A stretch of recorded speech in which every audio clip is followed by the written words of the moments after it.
Sí, doctor. Llega, pues. Entonces, con ustedes creo que nos quedamos por acá, ¿verdad? Por aquí, por acá. Sí va.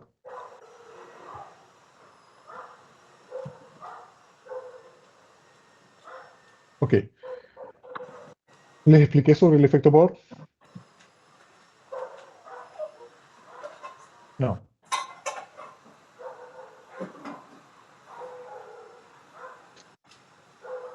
Ok, bueno, entonces miren. Había- habíamos dicho que hay varios factores que pueden desplazar la curva de disociación de la hemoglobina de la izquierda hacia la derecha, ¿verdad? Y viceversa. Que uno era el pH, otro era el CO2, otro era el 2,3 bifosfoliserato y el otro era la temperatura. Ok, ese desplazamiento, cuando está desplazado por el pH y en menor medida por el CO2, se llama el efecto Bohr. El efecto Bohr, pH o efecto Bohr, es el desplazamiento hacia la izquierda por el efecto del pH. ¿Qué hace el pH con respecto a la hemoglobina? Lo que hace es que ese hidrógeno se une en ciertos aminoácidos de ciertas cadenas de la hemoglobina y esa unión disminuye la afinidad del- del- de la hemoglobina por el oxígeno. Entonces, ¿para qué me sirve eso? Para soltar oxígeno a la hemoglobina. Entonces, de la hemoglobina. Entonces, cuando hablemos de efecto Bohr, es básicamente el efecto del pH. También un poco influenciado por el CO2.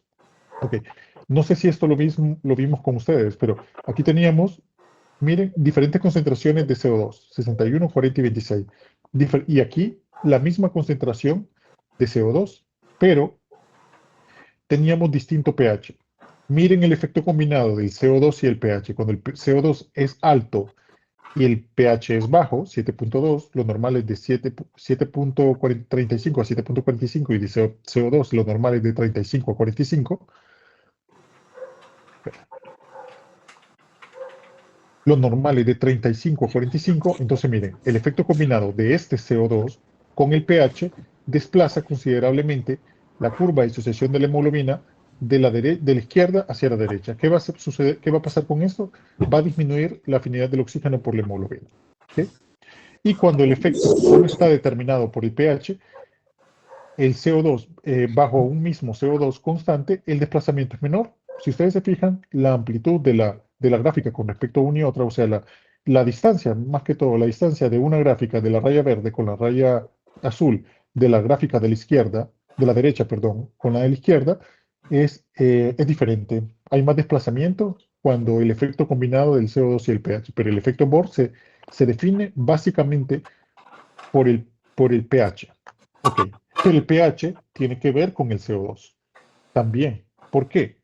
Porque no sé si recuerdan ustedes cuando hablamos de la anhidrasa carbónica. ¿Se acuerdan qué era la anhidrasa carbónica? ¿Qué producía la anhidrasa carbónica? Era la enzima como que disociaba el dióxido de carbono. Ajá. Entonces, lo que producía básicamente era que convertía el CO2 y un hidrogenión en bicarbonato. Y es una reacción reversible. ¿Ok? Es una reacción reversible. Entonces, se puede llevar el bicarbonato a formar CO2 y el CO2 se puede llevar para formar, em, ¿cómo se llama? Bicarbonato. Entonces, esto depende de la constante disociación del metabolito de bicarbonato. Pero miren qué pasa.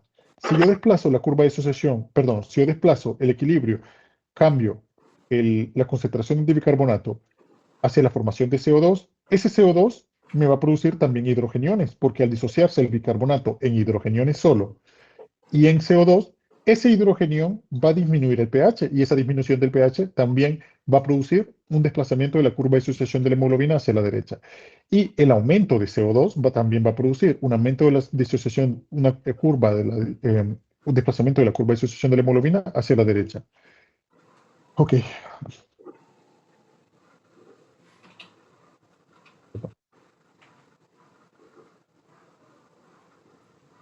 Ok, entonces miren acá. El CO2 no se transporta en la sangre en forma de CO2. Un pequeño porcentaje menor del 5% se transporta en forma de CO2. pero el mayor porcentaje va a estar en otro componente, va a ser en forma de bicarbonato, incluso de carbamatos, de carbaminos. El carbamino es esto, miren, esta es la hemoglobina. Esta es la hemoglobina. La hemoglobina, en el extremo amino terminal, porque cada cadena tiene un extremo amino terminal y otro extremo carboxiterminal, en el extremo amino terminal se le une una molécula de CO2 en forma de grupo carboxilo. Ese grupo carboxilo está representando el grupo CO2 para formar carbaminohemoglobina. Esta unión de ese CO2 con la hemoglobina disminuye la afinidad del oxígeno por la hemoglobina y hace que el oxígeno se suelte eh, también a los tejidos. Ok. Ok. Entonces, recuerden, el CO2 es un gas. Al ser un gas, no se puede transportar completamente disuelto en la sangre. ¿Por qué? Porque formaría burbujas y esas burbujas irían a dar directamente al cerebro provocando diferentes alteraciones nerviosas. Entonces, tiene que convertirse en otro compuesto. Se convierte en forma de carbaminos unido a la hemoglobina y se convierte también en forma de bicarbonato. El bicarbonato es la forma en que se transporta en mayor cantidad el CO2 por la sangre. Ok. ¿Preguntas?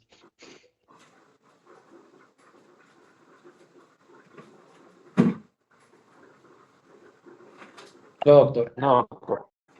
No, ¿Una doctor. pregunta? Bien, pues.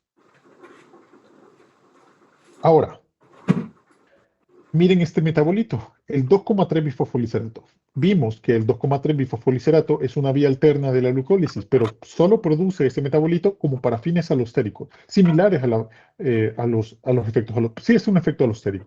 Ok, entonces, en los tejidos metabólicamente activos va a haber aumento de las concentraciones de 2,3 bifosfoliserato. ¿Por qué? Por la enzima mutasa en el ciclo de Ropa-Porter-Lewelin. Ok, ese aumento de 2,3 bifosfoliserato va a interactuar ese 2,3 bifosfoliserato va a interactuar en las cadenas beta de la hemoglobina. ¿Por qué? Se va a formar una pequeña bolsa en la cadena beta. Y esa pequeña bolsa se puede introducir una molécula de 2,3 bifosfoliserato, pero siempre en la cadena beta. Ese 2,3 bifosfoliserato tiene carga positiva o negativa. Negativa, ¿verdad? Porque tiene grupo fosfato. Entonces, en esa bolsa de esas cadenas beta van a haber aminoácidos con carga positiva. Esos aminoácidos con carga positiva van a interaccionar con este 2,3 bifosfoliserato, produciendo una disminución de la afinidad del oxígeno por la hemoglobina. Ok, en concentraciones normales, por ejemplo, nosotros tenemos diferentes presiones parciales de oxígeno. ¿Cuál es la presión parcial de oxígeno a nivel del mar? Pregunta de cultura general.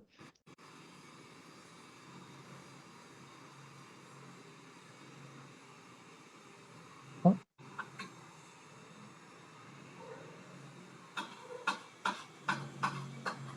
Ajá, chicos. ¿Cuál es la presión parcial de oxígeno a nivel del mar? ¿Cuál es la presión de la atmósfera? Ajá, la presión parcial o la presión atmosférica. La presión atmosférica, vaya.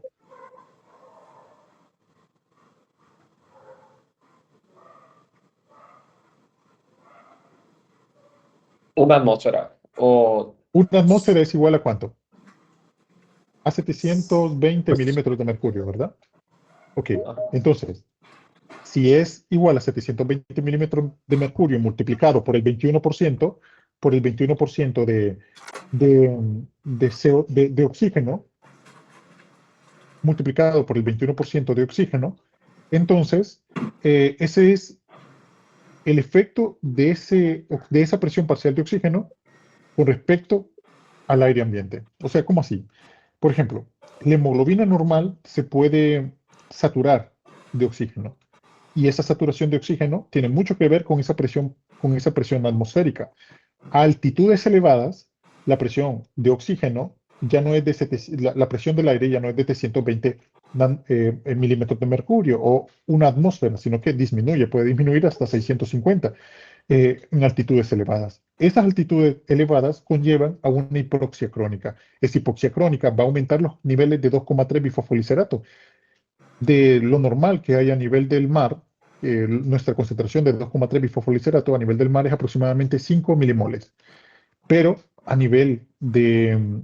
gran altitud, la concentración de 2,3 bifosfoliserato llega a 8 milimoles. ¿Para qué? Recuerden, a diferentes altitudes, la saturación del oxígeno va a ser diferente. A una presión de 720 milímetros de mercurio o una atmósfera, la saturación de la hemoglobina, cuando la hemoglobina llega a los pulmones, es del 99%. Pero si yo estoy en una altitud, la presión parcial de oxígeno, vamos a ver, 21 por 720 milímetros de mercurio, punto 21 por 720. Entonces, la presión parcial de oxígeno al nivel del mar es de 151.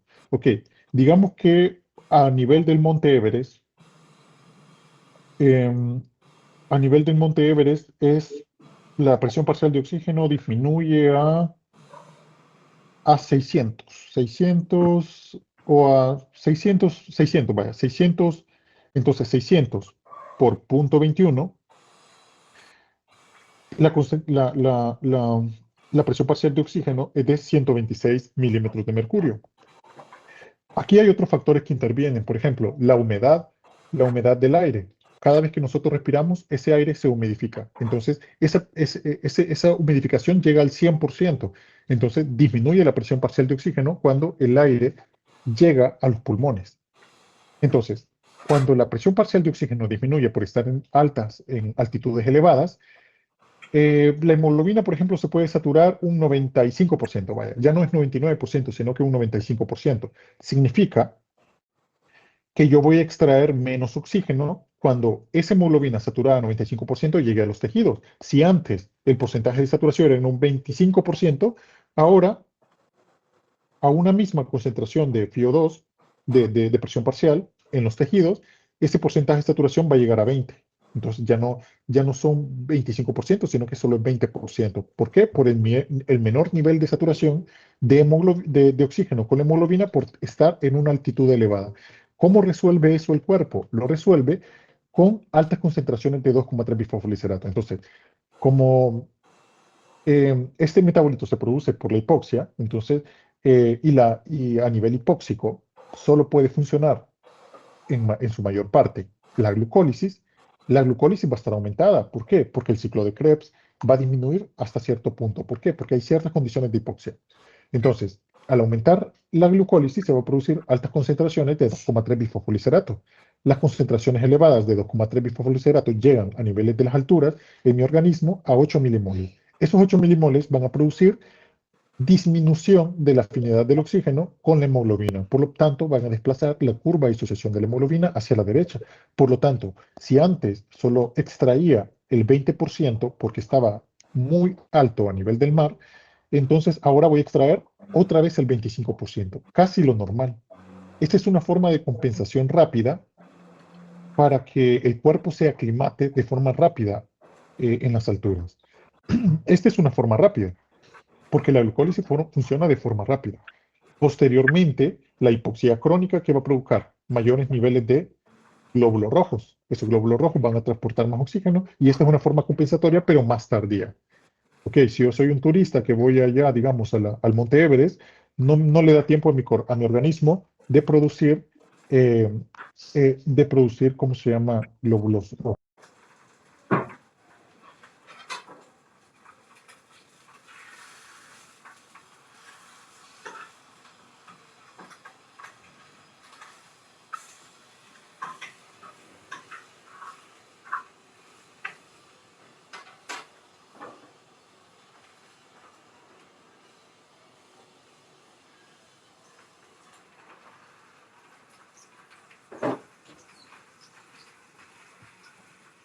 Ok, entonces, la anemia también me condiciona a alta producción de 2,3 bifosfoliserato. ¿Por qué?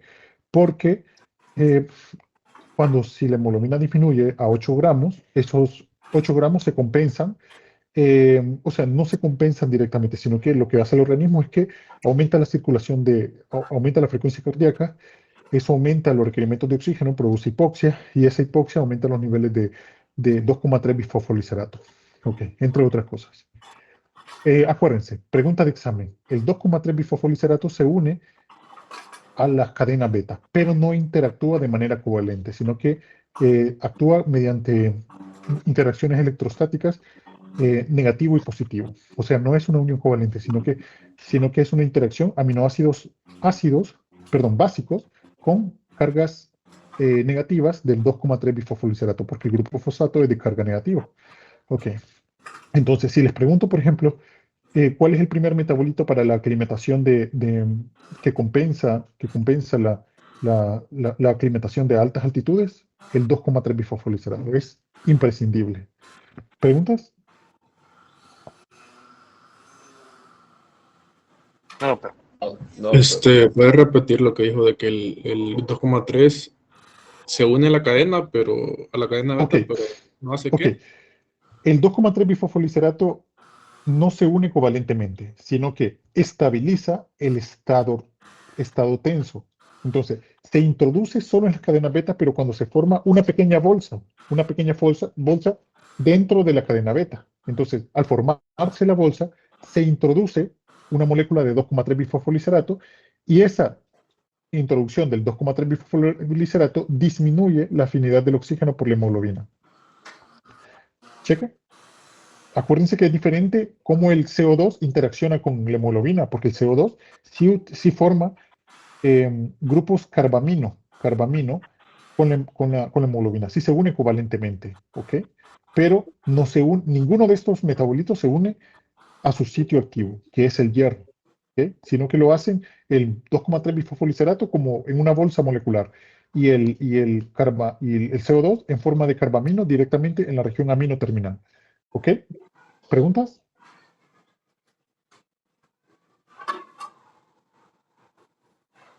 No, ¿Qué qué?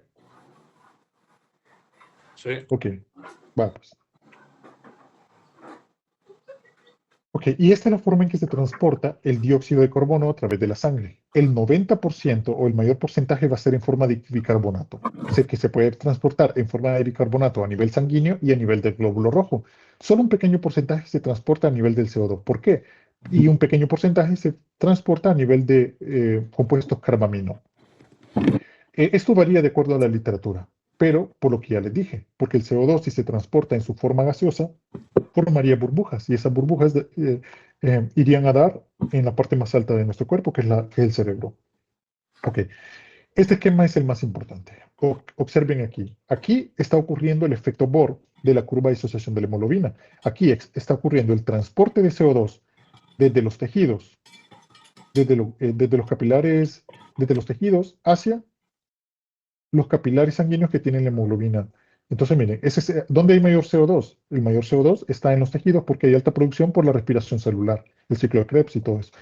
Ese CO2 también se puede transportar por la acuoporina 1, que transporta agua y una pequeña cantidad de CO2. Pero miren, el 89% de CO2 lo transporta el glóbulo rojo y una pequeña parte, el 11%, se transporta en la sangre. Ese 11% no es que está disuelto en forma de gas, sino que está en un cierto porcentaje está formando grupos carbaminos con otras proteínas y está en forma de bicarbonato también. ¿Ok?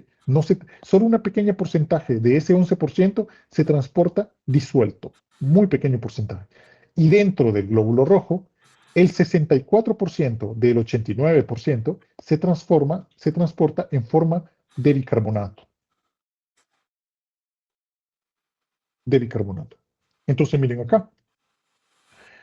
El otro pequeño porcentaje, un 21%, aparece en forma de carbaminos, unido a la cadena beta de la hemoglobina. Sí, miren, carbaminos. La unión, miren aquí lo que pasa.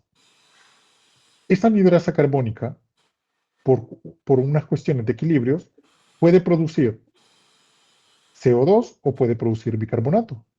Si produce CO2, ese se va a disociar en grupos de hidrogeniones y en forma de CO2. Un pequeño porcentaje de ese CO2 se va a unir a la hemoglobina y un pequeño porcentaje se va a unir en otras cadenas laterales de ciertos aminoácidos de la hemoglobina, el hidrogenión. Entonces, esta unión de este hidrogenión a la hemoglobina y la unión del CO2 a la hemoglobina para formar carbaminos, va a disminuir la afinidad del oxígeno por la hemoglobina. ¿Y qué va a producir eso? El efecto Bohr. O sea, el oxígeno se va a soltar del glóbulo, de la hemoglobina y va a llegar a los tejidos. ¿Ok? Y por cuestiones de concentración, y el CO2, recuerden que 20 veces más difusible que el oxígeno, el CO2 va a pasar de los tejidos al glóbulo rojo. Este es el efecto Bohr. Aquí está ocurriendo el efecto Bohr. ¿Ok? ¿Preguntas, chicos? Para fines de examen, este es el esquema que les voy a preguntar. 89% del CO2 se transporta dentro del glóbulo rojo. Dentro de ese 89%, 64% en forma de bicarbonato, 21% en forma de carbaminos y solo 4% en forma disuelta. Y el otro 11%, aquí también, en forma de 5% en forma de carbaminos, perdón, menor del 1% en forma de carbaminos con otras proteínas, 5% en forma de bicarbonato y un 6% del 11% en forma disuelta. 5% del 11% en forma de bicarbonato, un menor del 1% de ese 11% en forma de carbaminos y el 6% del 11% en forma de CO2 disuelto. ¿Preguntas?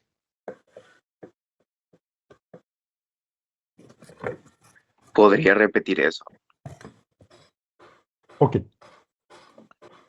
Miran el puntito rojo. Sí. Sí.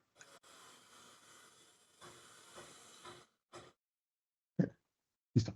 Ok, entonces, aquí estoy en los tejidos, ¿verdad? Ese CO2 pasa a la sangre. En la sangre, el 89% por el transportador de coporina, que es lo que transporta principalmente es agua, acoporina 1, pero una pequeña cantidad de CO2. Ese CO2 se va a transportar en su mayoría dentro del glóbulo rojo. El 89% del CO2 total producido.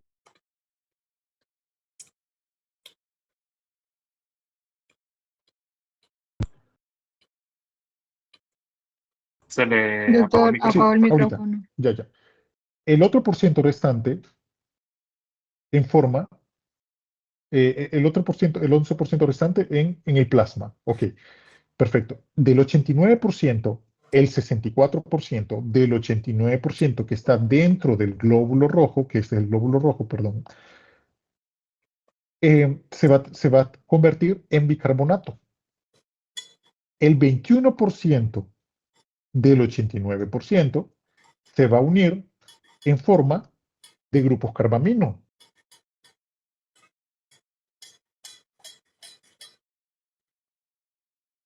La hemoglobina corresponde a un gran porcentaje de la proteína del glóbulo rojo, ¿verdad? Casi está llena de hemoglobina. Entonces, un gran porcentaje de CO2 se va a unir en forma de grupos carbamino. El 21%. Esperen.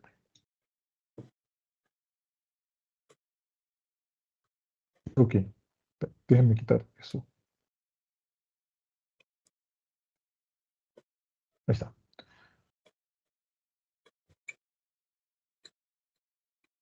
Ok, entonces,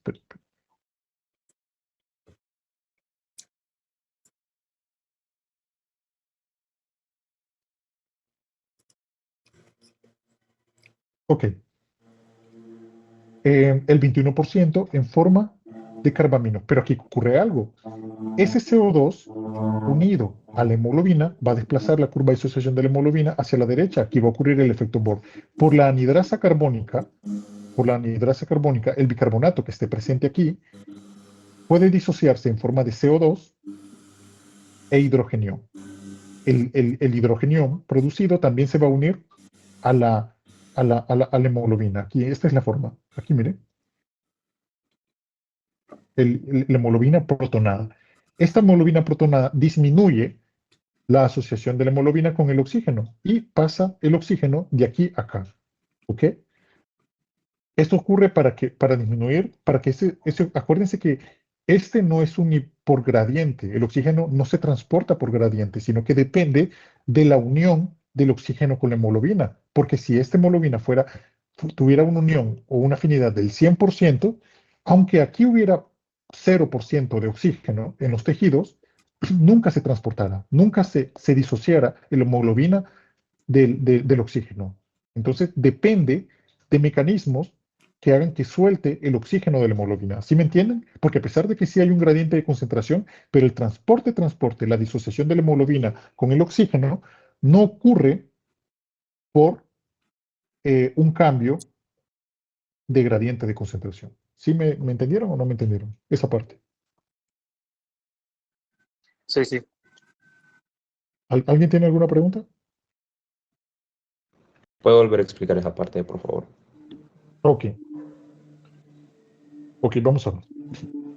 Lo que ustedes les han enseñado en fisiología es que si hay menos sodio y hay más sodio en un lugar, el sodio va a pasar del lugar donde hay, o el agua, vaya, el agua va a pasar del lugar donde hay menos sodio al lugar donde hay más sodio. Cheque, ¿verdad? O si un soluto está concentrado en un lugar, ese soluto puede pasar, si la membrana es permeable para ese soluto, de un lugar a otro. Bueno, eso es cierto con respecto al CO2, pero con respecto al oxígeno, depende de la curva de disociación de la hemoglobina. ¿Por qué? Porque acuérdense que estas son moléculas de uniones reversibles al hierro, pero no dependiendo de la curva de concentración puramente, sino que dependiendo de factores externos. Perdón, como el pH, el 2,3 bifosfoliserato, la temperatura y el CO2. Entonces, yo necesito que, a pesar de que hay poca concentración de oxígeno aquí en los tejidos, y aquí hay alta concentración de oxígeno, ¿por qué? Porque un gramo de hemoglobina me transporta 1,34 ml de oxígeno si está saturada 100%. Sin embargo, esa hemoglobina no va a soltar el oxígeno si no existen estos mecanismos de forma fácil. O sea, si el CO2 no se une a los grupos aminos, los hidrogeniones no se unen a los aminoácidos de la hemoglobina, ese oxígeno no va a soltarse de manera tan fácil. Entonces, son necesarios estos mecanismos para que el oxígeno se suelte por, eh, una disminución de la afinidad. O sea, por gradiente sí lo puede hacer, pero un pequeño porcentaje. Pero por efectos alostéricos, este efecto se multiplica. Solo piensen en la mioglobina. ¿Se acuerdan de la mioglobina? ¿Qué pasaba si la mioglobina estuviera en vez de la hemoglobina? La mioglobina tenía una constante de disociación sumamente baja, aún a presiones parciales de oxígeno de 4 kilopascales, que es el nivel de oxígeno de los tejidos. Entonces, la mioglobina, aunque pasara por acá y estuviera saturada al 100%, esa misma mioglobina no pasaría oxígeno, aunque aquí hubiera 0% de oxígeno, porque sería muy afín porque la mioglobina es muy afín al oxígeno. Entonces, necesita muy bajas concentraciones de oxígeno. No 0%, sino que en los tejidos 4 kilopascales. Recuerden, 4 kilopascales. A 4 kilopascales, muy difícilmente la mioglobina soltaría el oxígeno. Mientras que la hemoglobina, por efectos alostéricos cooperativos, pueden producirse un estado tenso y un estado relajado. El CO2, por ejemplo, unido al grupo amino, estabilizan el estado tenso. Los grupos hidrogeniones unidos a la hemoglobina estabilizan el estado tenso, y el estado tenso es menos afín el oxígeno por la hemoglobina, por lo cual el oxígeno se suelta a los tejidos. ¿Cheque?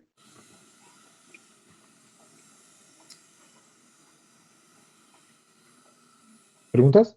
¿Me entendieron o no? Sí, doctor. Sí, Ah, doctor. ok. Sí. Cheque. Y el otro pequeño porcentaje, 11. 5 más 1 más 6. Este es menor de 1. Entonces, 5 más 1 más 6. 5 más 1 más 6 es aproximadamente 11%. Como este es menos del 1%, uno de estos tiene que ser menos. Entonces, esto representa, estos tres valores representan este 11%. Estos tres valores representan este 89%. ¿Ok? 64% del 89%, 4% del 89%. Si yo sumo esto, me da 89%. Sí, ¿verdad? 21 más 64, 6, 7, 8. Sí, 89%. 21 más 64, 60, 70, 70, 85. 85 más 4, 89. ¿Ok? Sí. Cheque pues. Ok, y el efecto Haldane es lo que ocurre cuando hay altas concentraciones de oxígeno. Las altas concentraciones de oxígeno, acuérdense que la hemoglobina llega desaturada. Entonces, cuando por el sistema venoso, la hemoglobina llega con 75% de saturación. Esa hemoglobina con 75% de saturación, cuando se expone a un ambiente alto de oxígeno, esa unión del oxígeno con la hemoglobina va a disminuir la afinidad del CO2 por la hemoglobina. Entonces, este es el efecto Haldane, la disminución de la afinidad del CO2 cuando hay altas concentraciones de oxígeno. ¿Sí? ¿Me entendieron? Sí. Sí. Ok.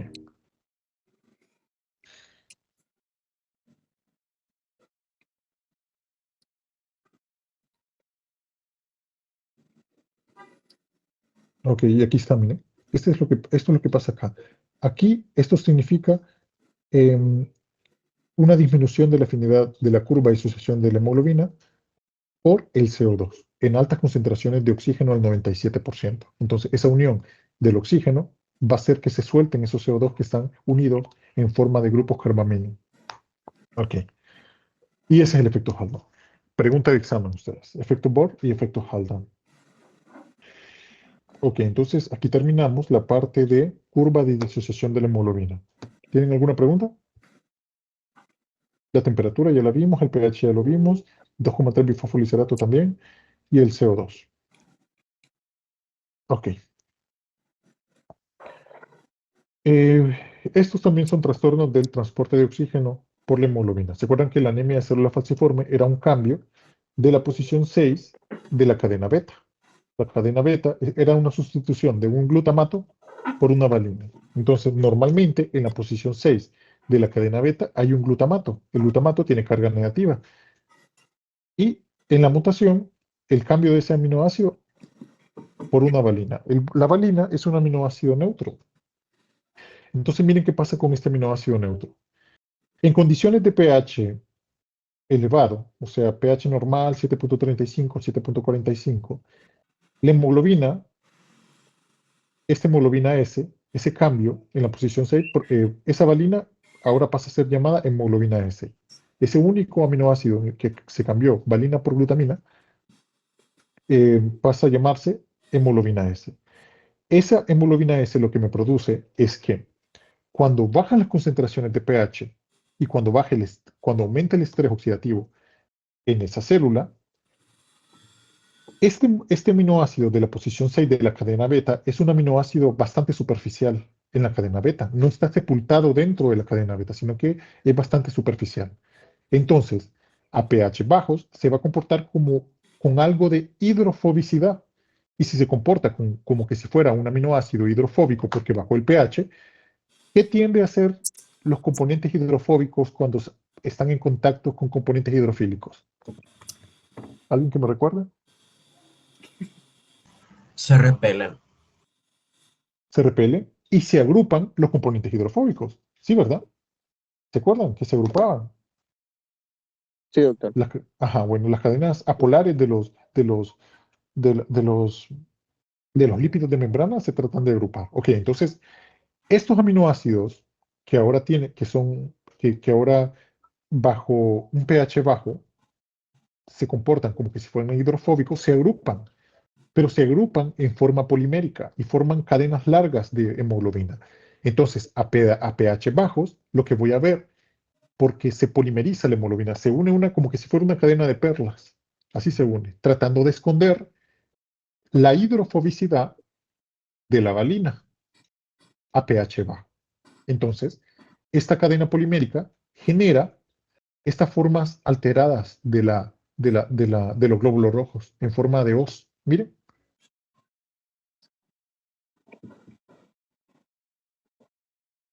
¿Sí?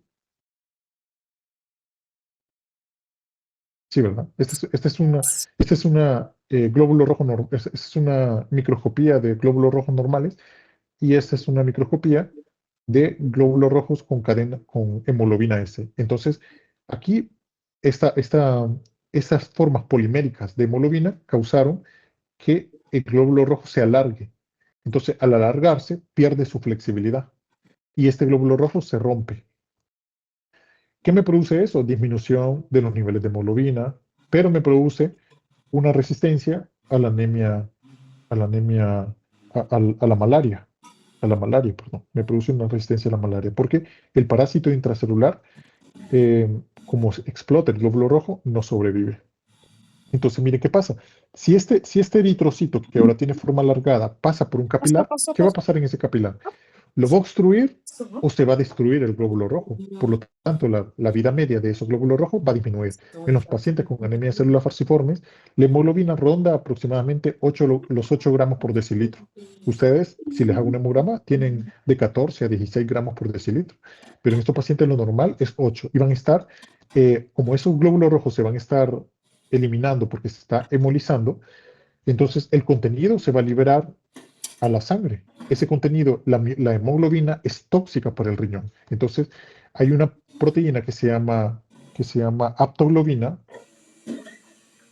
Espérenme, sí, la aptoglobina es.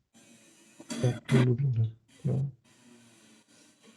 Sí, la aptoglobina que se une a la hemoglobina. Entonces, para disminuir la toxicidad. Y este complejo va al hígado, en el hígado se metaboliza a bilirrubina. Y todos estos pacientes siempre están ictéricos.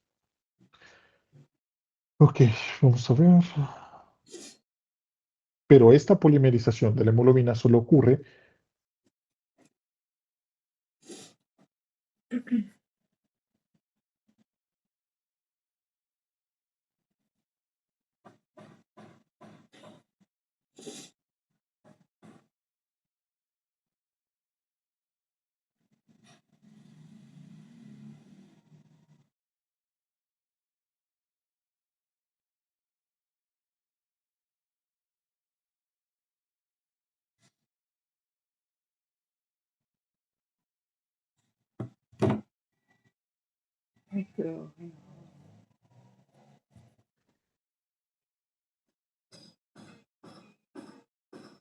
No, No, doctor. Ok. Bueno, y ahora con respecto a la metahemoglobina. ¿Se acuerdan qué era la metahemoglobina? Ay,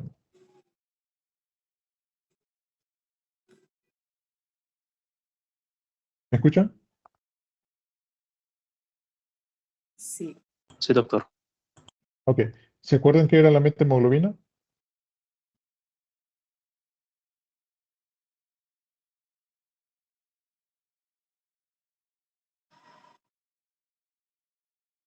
No, Ok. Espera. La metahemoglobina es la parte. ¿Se acuerdan que el hierro está unido a cada cadena? Entonces, pero está unido en su forma ferrosa. La forma ferrosa tiene valencia +2. Si yo les preguntara a ustedes, ¿quién está más oxidado y quién está más reducido? ¿El hierro +2 o el hierro +3? ¿Quién está más reducido y quién está más oxidado? Reducido más 3. El hierro más 3 estaría más oxidado. ¿Por qué?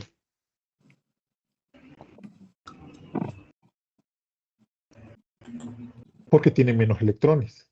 ¿Por qué? Si al tener menos electrones, la valencia del hierro cambia. Va a tener una carga positiva por el protón que tiene en su molécula. Eh, entonces va a ser positivo. Por lo tanto, si tiene menos electrones, va a estar más oxidado. Por lo tanto, el hierro +3 está más oxidado. La forma reducida, esta forma de +3, es el hierro en estado férrico. El hierro reducido, el hierro +2, es el ferroso, el que me produce, perdón, el que me produce la unión reversible del oxígeno con el hierro. Entonces, vamos a ver. Metahemoglobinemia es el cambio del hierro en estado ferroso a férrico +3. Este hierro +3 es imposible o ineficaz para unir oxígeno a la hemoglobina. No es capaz de soltarlo ni de producir una unión reversible. Por lo tanto, a esta condición en la que el hierro del grupo está en estado ferroso se llama metahemoglobinemia. Para eso existen varios mecanismos para impedir que ese hierro ese hierro cambie a su estado oxidado. Uno es la histidina de la hélice F8. O sea, la posición del aminoácido en la hélice F, en la posición 8 de esa hélice, está la histidina. Esa histidina en su cadena lateral tiene un nitrógeno. La histidina en su cadena lateral parece un anillo, un anillo. Entonces, en ese anillo hay un nitrógeno. Ese nitrógeno está unido en el eje de la Z con el hierro. Ese nitrógeno tiene una función, es donar electrones. Donar electrones para impedir el cambio del hierro en estado del estado ferroso, sí, al estado férrico, que, que es la forma oxidada. Otra forma es la metahemoglobina reductasa. La metahemoglobina reductasa reduce el hierro oxidado de valencia 3 a valencia 2. Okay. Esta condición, por ejemplo, es una complicación del uso de óxido nítrico que se utiliza como vasodilatador pulmonar. Ese vasodilatador pulmonar cambia el estado cuando se utiliza en altas concentraciones. Lo normal es utilizarlo a 20 partes por millón. Entonces, eso produce vasodilatación pulmonar por GMP cíclico, entre otras cosas. Entonces, pero utilizar por bastante tiempo cambia la hemoglobina del estado férrico, del estado ferroso a férrico. Y eso tiene tratamiento también. El azul de metileno, creo que ya se los había comentado. Ok, entonces existen varios trastornos que me disminuyen o que me disminuyen el transporte de oxígeno. Hay varios mecanismos que se pueden producir anemias. Uno es, por ejemplo, por pérdidas, por deficiencia de hierro, por deficiencia de vitamina B12, que va a producir anemias megaloblásticas. Recuerden que, ¿se acuerdan en embriología que la cadena alfa de la hemoglobina se transcribe, o el gen se encuentra en el cromosoma 16, perdón, en el cromosoma 16. La cadena beta se encuentra en el cromosoma 11. Entonces, pero tenemos dos alelos. Tenemos dos genes que codifican para la cadena alfa y dos genes que codifican para la cadena beta. ¿Por qué? Beta, ¿por qué? Porque tenemos dos cromosomas. La alteración de uno de esos cromosomas puede producir que no se exprese la cadena alfa o la cadena beta. Y esto es lo que se llama talasemias. Por ejemplo, estos defectos pueden ser homocigotos.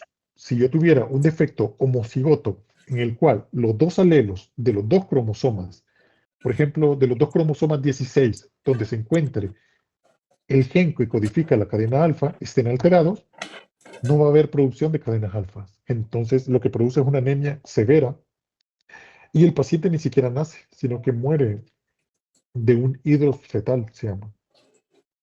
Pero si el defecto es heterocigoto, o sea, si el defecto está en un cromosoma, pero en el otro cromosoma no, entonces la proporción de cadenas alfa va a ser menor, pero va a producir siempre anemia, pero no tan severa. Ok. Y debido a esto existen dos tipos de talasemia alfa y talasemia beta, debido a la ausencia de una cadena o de otra cadena. La talasemia mayor, donde existe el defecto homocigoto, se mira así, miren. O sea, acuérdense que al disminuir las cantidades de hemoglobina, también disminuyen las cantidades de glóbulo rojo, porque la función del glóbulo rojo es tener hemoglobina. Si hay disminución de la síntesis de hemoglobina, también va a haber disminución de la síntesis de glóbulo rojo, porque son totalmente dependientes. La talasemia menor, siempre hay producción de glóbulo rojo en mayor cantidad. El defecto heterocigoto no hace que se produzca tan grave la enfermedad, pero si lo comparamos con una placa de sangre normal, vamos a ver que aún así hay disminución de los glóbulos rojos en la talasemia menor. Ok, y esto creo que fue una pregunta de examen, ¿verdad? Hemoglobina glucosilada. La hemoglobina glucosilada, acuérdense que la glucosa se une de manera irreversible a los residuos de las cadenas de hemoglobina a los aminoácidos lisina en la región aminoterminal. Y creo que esto era pregunta de examen. Arriba de 5.6 de hemoglobina glicosilada, normal. Perdón, abajo, entre 5.7 y 6.4 prediabetes. Y abajo de 6.5, diabetes. Ok, y ahora interacciones proteicas mediadas por energía. Chicos, yo creo que quedémonos hasta aquí, porque así así en forma virtual, no estoy seguro si me están poniendo atención. Fíjense, yo estoy seguro que más de alguno de ustedes está dormido, no está dormido, sino que está acostado en su cama, con su camisa formal y con la computadora encima. Entonces, no estoy seguro si me están poniendo atención. Entonces, dejemos este tema para el jueves, porque mañana hay feriado o no hay feriado, ¿saben? No estoy seguro. No han mandado comunicado, pero se supone que sí. ¿Se supone que sí? Ah, bueno, entonces dejemos este tema para el jueves. Ya revisé los exámenes, no les fue mal, la verdad, les fue bien. Hay muy buenas notas. Creo que son dos personas que tienen las mejores notas. El Liu es una de ellas. Y, ya les voy a mandar el cuadro, tal vez hoy se los mando, pero ya revisé todas las notas. Solo si por favor alguien me puede tomar un screenshot de los participantes para que quede constancia que dimos clases hoy.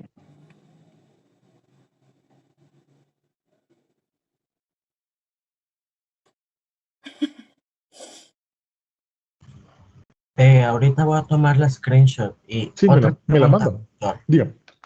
¿Ves que el jueves nos comentó la doctora Clara que hay una actividad que incluye bioquímica de un Sí, cierto. congreso, algo así? Ok, ahorita déjenme ver. Aquí está el póster, mira. Espérenme, ya se lo voy a mandar.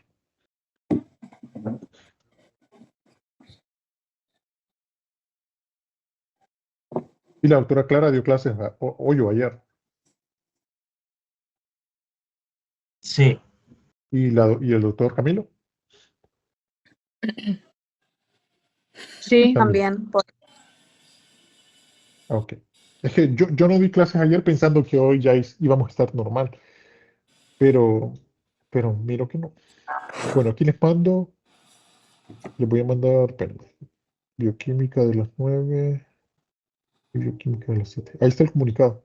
Creo que hay un cambio en el lugar donde va a ser esa reunión, porque inicialmente nosotros manejábamos que era en el BCI, pero es más cerca todavía, es en el auditorio de la Facultad de Odontología, en el auditorio Osvaldo. Entonces, sí es obligatorio, y es gratuito. O sea que voy a pasar lista a las dos secciones y ahí vamos a estar. Hijo de pucha, tienes razón, entonces significa que el jueves no hay clases.